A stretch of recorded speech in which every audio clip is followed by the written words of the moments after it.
Hello, I'm Larry Payne, host of Dialogue Houston and Interchange Community Affairs talk shows. Join me for an ongoing conversation around the issues shaping and transforming Houston, as we explore their impact with some of our city's most innovative and creative leaders of our time. Welcome to this week's segment of Conversations. It's so great to have you join us. To our regular viewing audience, we always great to have you here. For those joining us for the first time, we hope that you continue to watch us here on Conversations with Larry Payne on HTV.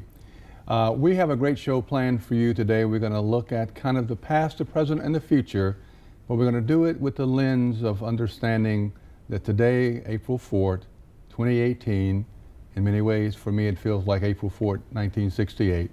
Of course, I'm referencing the 50th anniversary of the assassination of Dr. Martin Luther King. So in that context, let me frame what we're going to be talking about with our wonderful guest today. We know we have come, how far we have come since then. We know what we have to do yet, and yet we do not. We know that to bring about the beloved community, there's a lot of work to be done. But it's interesting that Dr. King, on this day, 50 years ago, lost his life in Memphis, Tennessee, around a very simple equation. He was there for the sanitation workers of Memphis who were on strike for a pay raise, a very minimal pay raise for someone who was already underpaid dramatically and doing probably one of the dirtiest, nastiest jobs you can do in the middle of the heat in the summer. And so the question we have to ask ourselves, he was there about dignity, about humanity, about the human being. The whole movement was around the character and fiber and factor to what it means to be a human being going forward. The wonderful button that they put together, I am a man. I am a man. Said it all. I am a man.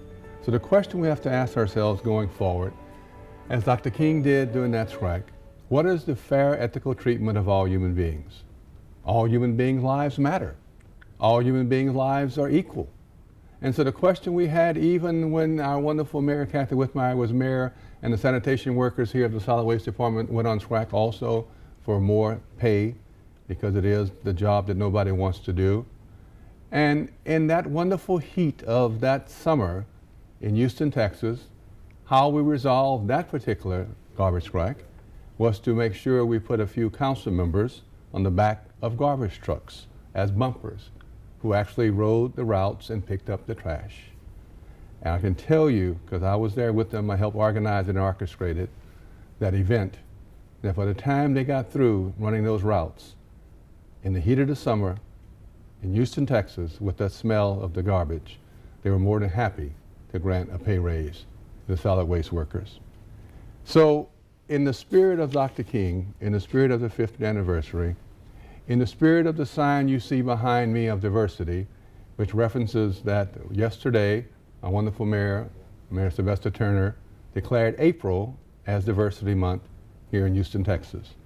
He did it as a way to look at how we come together as a people, not only in times of grief and pain and disasters, which we are great at doing. We proved that through Harvey and every other disaster that we've had here in the city. But we must come together and care about each other when it's not a time of disaster.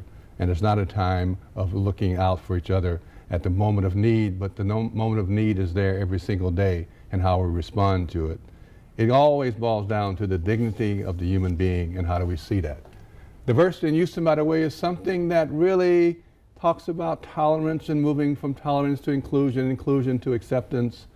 It just talks about the really diversity with the big D that we have. We can stumble over diversity in Houston, Texas. It's not a question of being diverse. It's a question of how we come together as a people. How do we unite? How do we look after each other, the lost, the last, the least of our people? How do we take care of every human being as our human being, as our brother and sisters? And so we do that in a myriad of ways. The government has a role to play. The private sector has a role to play. But my guest, who represents the third sector today, also has a role to play. And I'm so glad to have Gabrielle Beaumeyer, who is the founder and president and CEO of Reason to Race, join me, because it's a philanthropic community that is the other group that involves people not only in the giving of money and the raising of money, but getting involved in the issues of caring and concern for each other.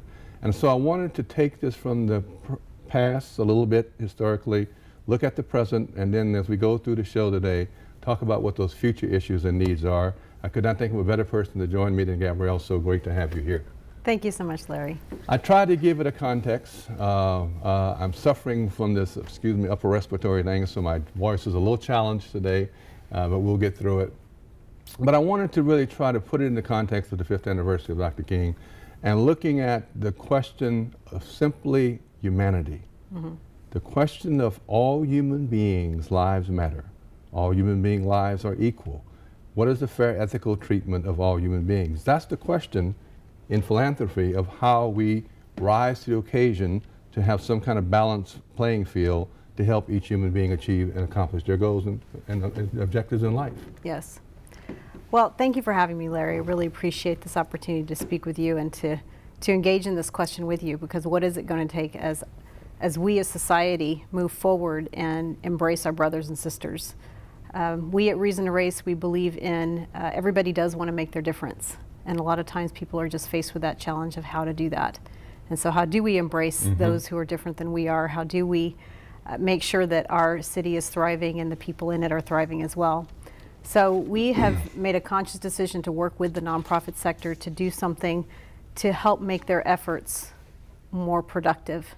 We help them specifically with fundraising, with online fundraising that makes their supporters and their volunteers, gives them the ability to share a story about what the mission is of the nonprofit, gives them the ability to share how it is that they've decided to make a difference in the community. And so we've been able to actually pull together the for-profit community with the nonprofit community to make their efforts joint and collective and to have a farther reach. So together we've been able to raise over $4 million for the community. All right. So not only here in Houston, but for organizations in Texas and across the country. But it's as well. it's very targeted, it's very specific, it's very looking at the greatest return on investment, and because it is all about making an impact. Yes. You want to do this, you want to engage, you want to raise funds, you want to apply to an issue that you can have the greatest impact on. Correct, yes. And you know, when I was thinking about, coming to visit with you and talking about this particular topic, which is a great passion of ours, obviously, I started to think about the fact that so many of us are with the question of what can we do? And I think we've fallen into, as a society, waiting for somebody else to take the baton and for somebody else to take action. Yep. Because we look at these issues that we have, I call them problems, we look at our social sector and it's pretty overwhelming. It's really a question of where do we start? And I think that if we can just start with the whole attitude of what is it that I can do today that can make an impact. We will pick up on that point. What can I do today that can make an impact? Please stay tuned. We're going to take a small break and we'll be right back.